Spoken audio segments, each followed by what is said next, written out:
Connaissez-vous la fabuleuse histoire de Benjamin Millepied?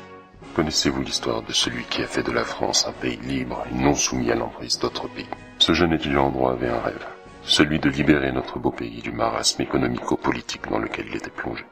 À l'âge de 30 ans, il décida de se lancer en politique en 2017, grâce à son slogan « La France dont vous rêvez », il fut élu avec 89% des voix, un record. Sa première action en tant que président fut de lancer un référendum sur un éventuel retrait de la zone euro.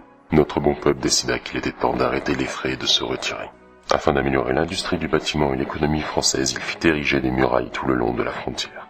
La France était enfin libre. Enfin presque. Les banques étrangères décidèrent de lancer une OPA sur la plupart des industries françaises.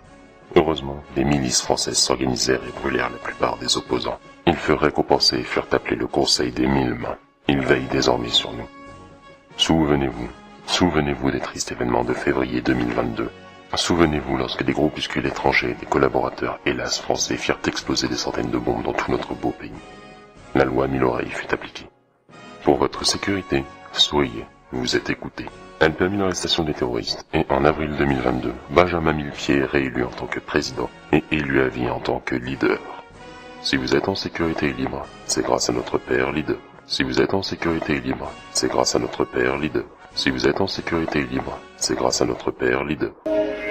Voilà l'histoire qu'on entend tous les jours à la télé. Nous sommes en 2025. On sait tous qu'elle est fausse en partie. J'aimerais lui en vouloir. J'aimerais détester notre père leader. Mais voilà, c'est mon père.